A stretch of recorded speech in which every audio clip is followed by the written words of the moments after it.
Hello, everyone.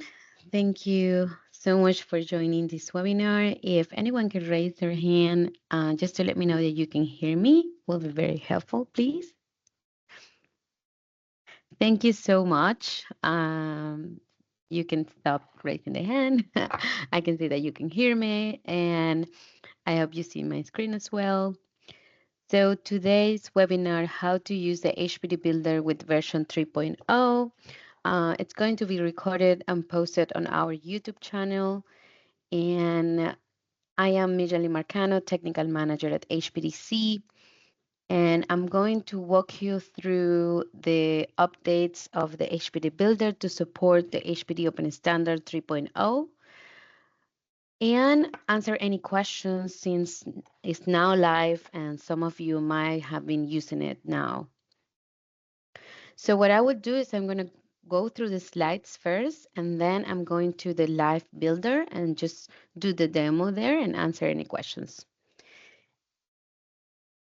So just before I continue, there is a recorded webinar with the details on what was updated in the standard, what are the new fields and how old fields were changed, which was the basics for the new functionality in the builder, right? So if you would like to learn about what changed in the standard, then please go to the webinar presented by our technical director, Corey White, back in July. Again, it's in our YouTube channel.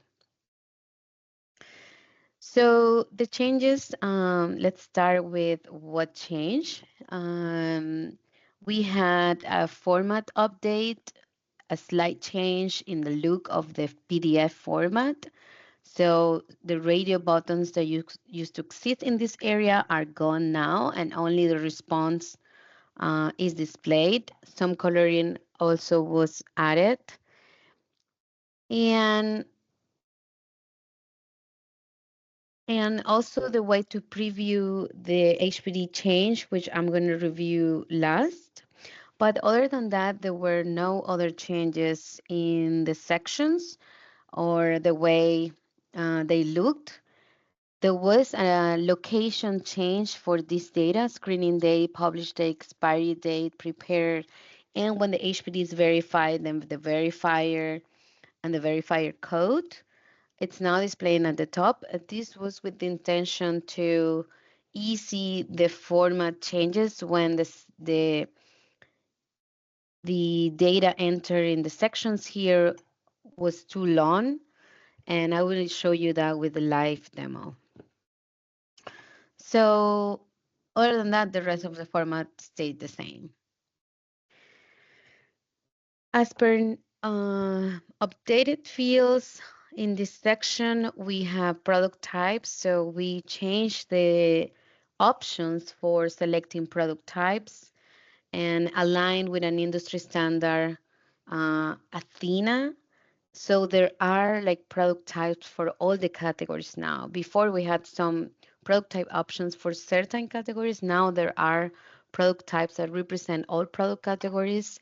And the idea is to enhance, or complement the CSI master format classification, since the CSI master format is not used in all platforms or programs. So we just decided to add another standard to allow for complementary product classification. This is not a required field, but we highly encourage you to use it as it might be used in other functionality in the future.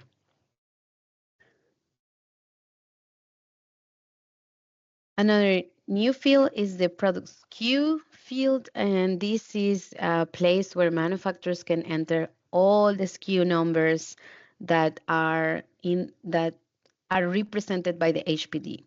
Just as a reminder, HPDs can be for a single product, but they can also be created for product categories since product weight ranges are accepted and the grouping of products has guidelines on the HPD Open Standard. So in many cases, the HPD covers multiple SKUs. And now the manufacturer can enter all these SKUs and the builder will generate a unique product ID. And the goal is to have this SKU tied to the product, to the organization's ID given by HPDC and the location. And we're using the contact information location, but in the future we might use the manufacturing location. And it's auto-generated by the builder, and we would like to promote that this um, numbering is adopted by other platforms, programs in the industry, so that in the future it's easier to match documentation.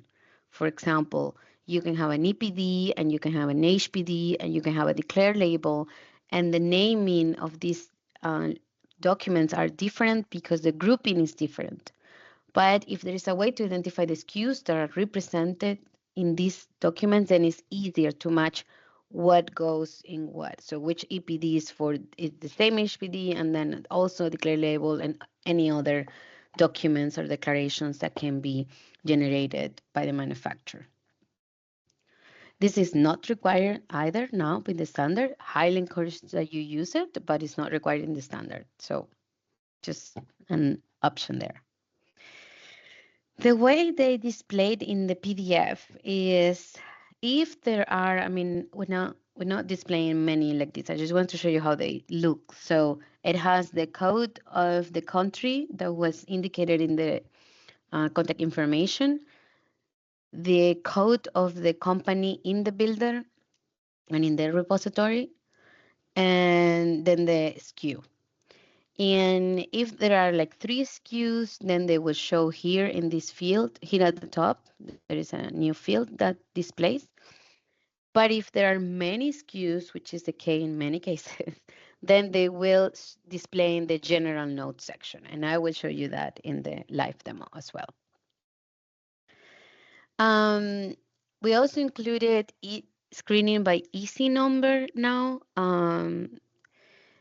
The inclusion of EC number is because we are in the process of developing an HPD targeted to the EU. And in the European Union, they use EC more than CAS numbers. So now Ferrous offers both, I mean, did the matching of the CAS numbers with the EC number. So you can search for substances by any of the identifiers. Now, in the regular HPD, we still display the CAS number.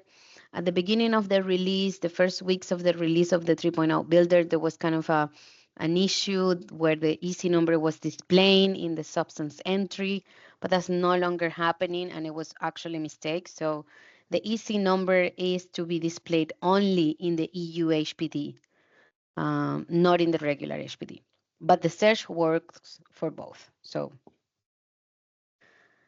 another is the update of the metal alloy section. So before, the metal alloy special condition will require to report like an alloy HPD, but there are very few alloy HPDs published.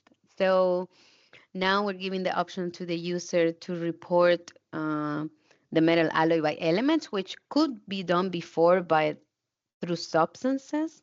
But now within the materials entry, we added this option to add the elements and and a copy function to reuse this um, alloy metal formulation so that you don't have to enter every time the elements of the alloy. There was a significant change in the compliance section, which is former certification section. We reworded the headers. I mean, now it's called compliance, is because we believe that it covers uh, better the documents that are reported here, because yes, certifications are reported, but we also um, accept, or I mean, it can be reported declarations, self-declarations, letters. I mean, there are other type of documentation. So compliance was a better descriptor of what this section is.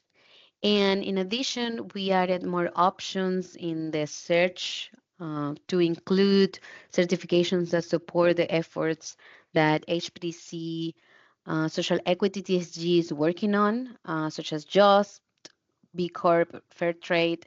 and also added new fields to be able to indicate the details of some certifications that only are aligned with, let's say, social equity or other aspects depending on the rating. So some of them have levels, some of them have, a rating. There are more descriptors to the documentation. So we added two new fields for compliance scope and compliance detail so that in the future we can automate scoring or filtering in the repository and determine the actual alignment of the documentation with the standard or any program's requirements.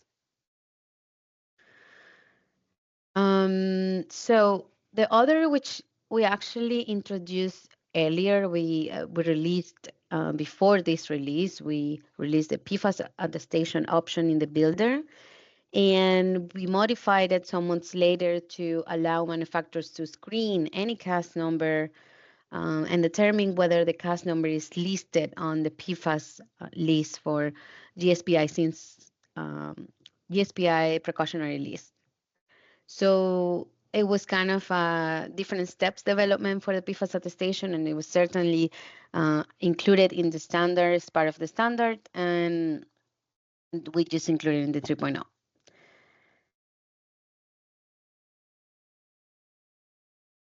Besides the functionality to support the standard, we also added a new tab for questionnaire, for Design for Freedom questionnaire. This is related to organizational and social equity. I mean, the idea is to collect data from manufacturers. We highly encourage you to complete it because the work that is being done, it will benefit a lot from real data from manufacturers, and all you need to do really is to download, and I'm going to show you how download the formula, then update it, fill it in and update it back. And then we share the data with the organization, and you can also complete it in a LinkedIn. So it's very simple, and we highly encourage you to support this initiative for social equity research.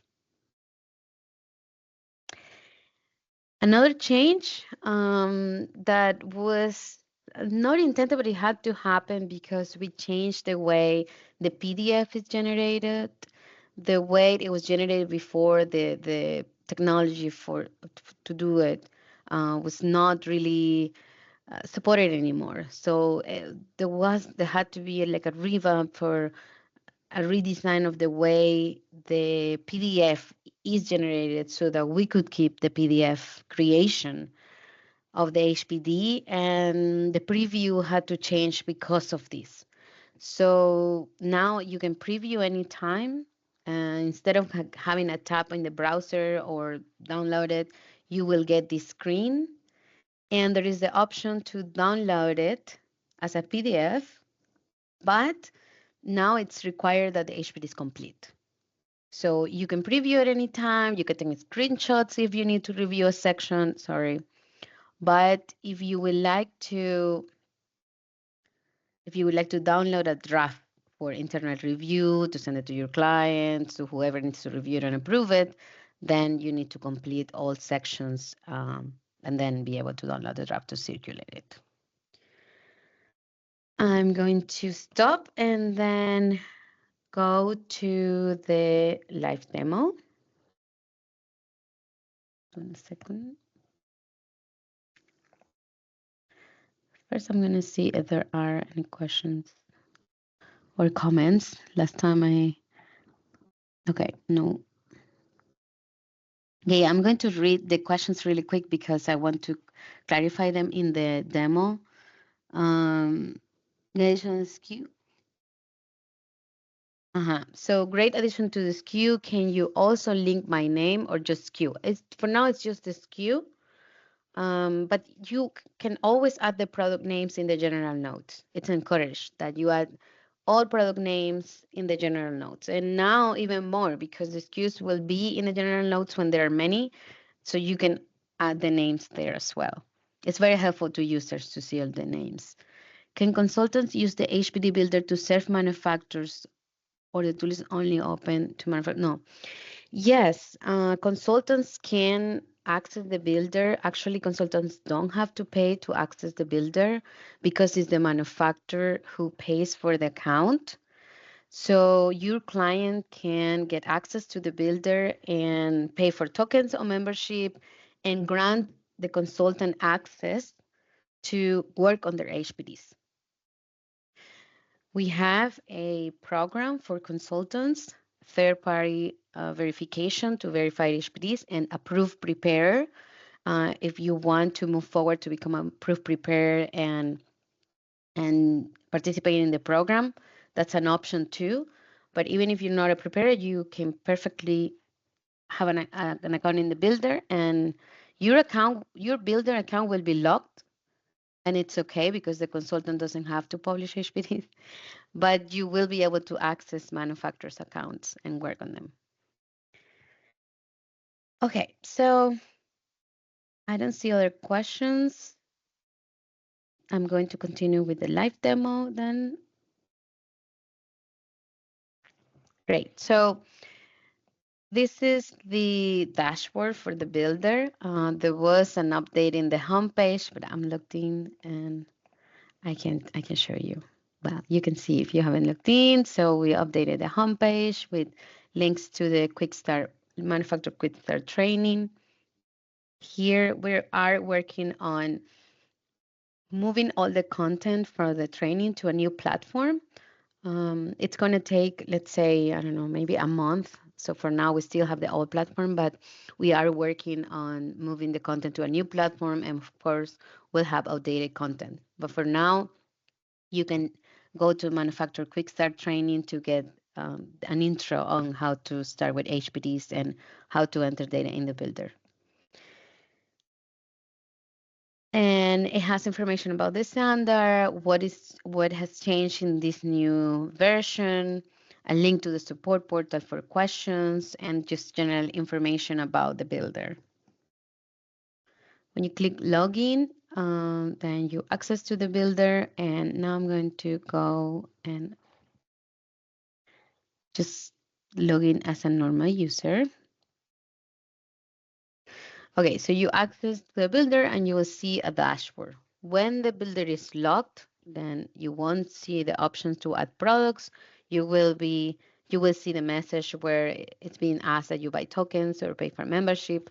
But once you have access, then you will see your products and the option to add new ones.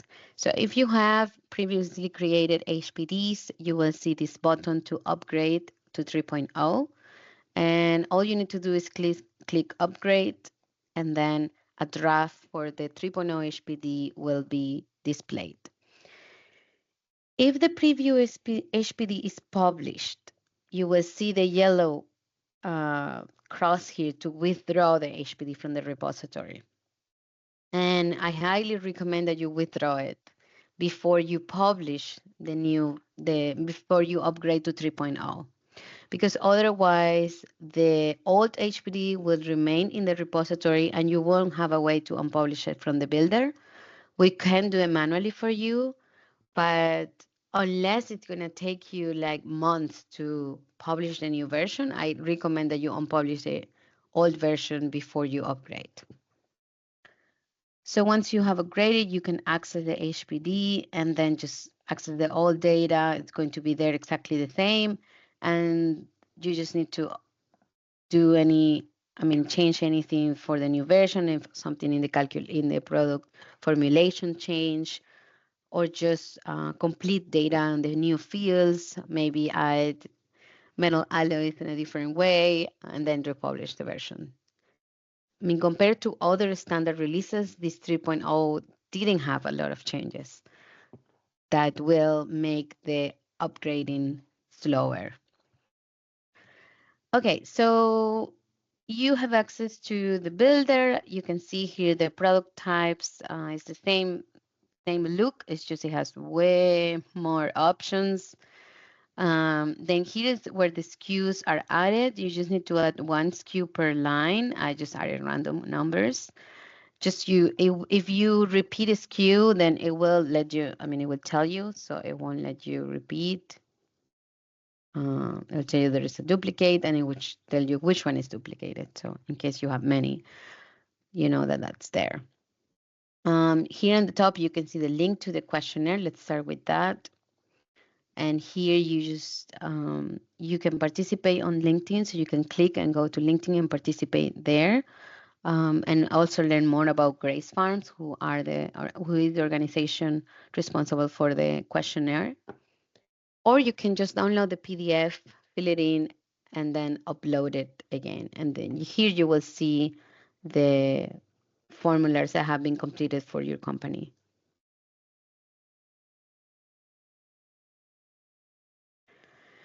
Great. So in the VOC sections didn't change. Product and nested material didn't change. And now let's go to the metal alloys. So now when you enter a metal alloy, you can just add the name, select the option. And here it will ask you, is there a trade association metal alloy HPD for the metal alloy you will be inputting? And then you have to respond yes or no. There are some available, as I mentioned, but just little. So there are some copper alloys here. If it happens that in your product you have this alloy, then great, you just select it and save. Now, if none of these alloys are in your product and you have to report alloys, then you just click no. The identifier for the alloy, I'm just going to put a random thing. And then you need to report the alloy by element.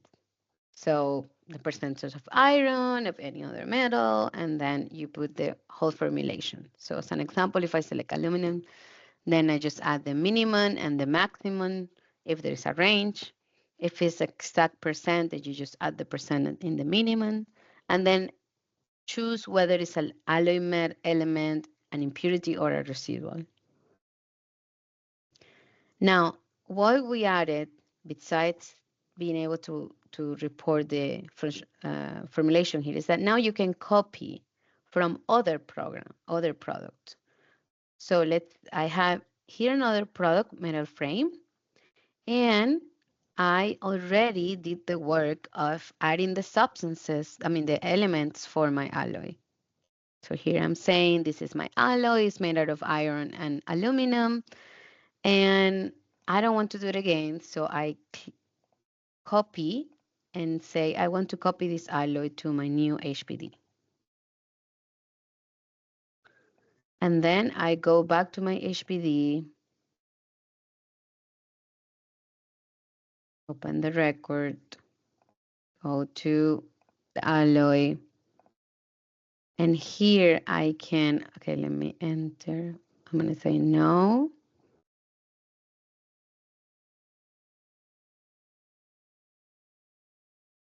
Let me enter a new because I already had entered something there. So metal alloys. So I can say paste alloy elements, and it will paste the information. And you can repeat this for all the HPDs. So if you have 10 HPDs that have an alloy, then you just don't have to do it all over again every time. And then I respond the rest of the things. And I'm ready. What am I missing? Oh, yes, this.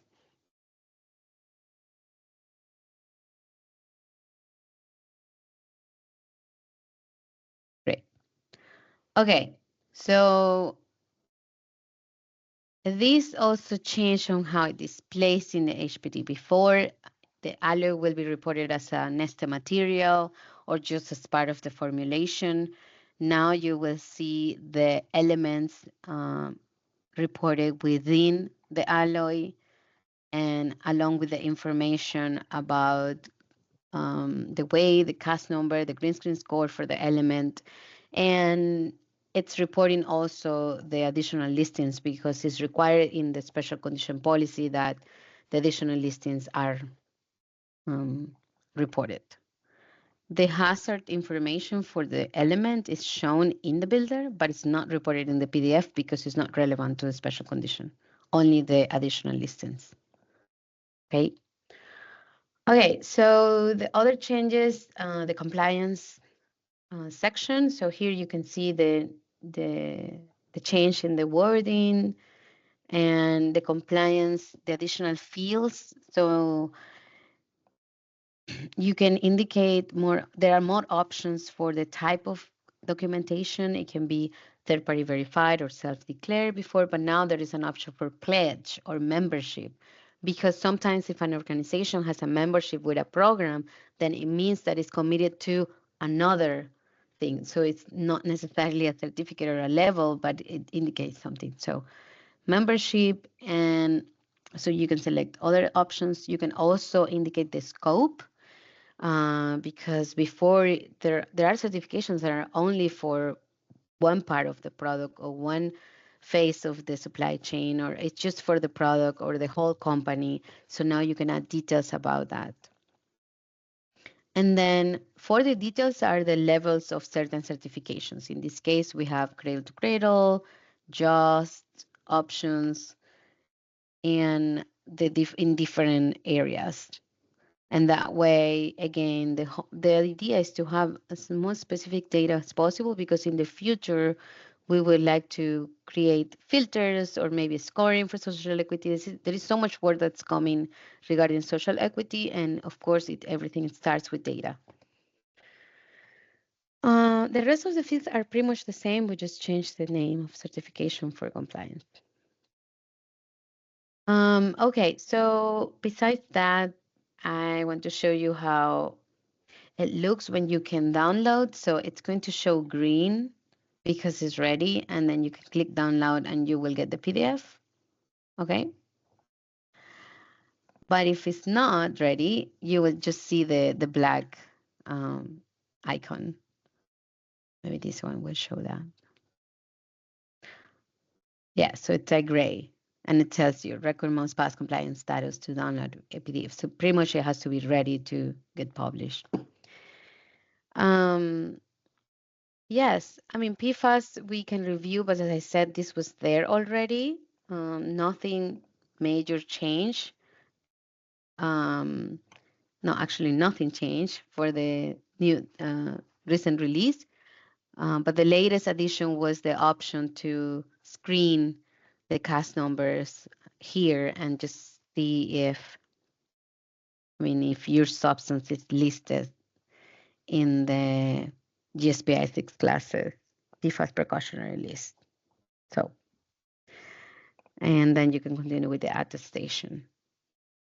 But this is when when you know the substances and if you have no idea whether they are listed or not.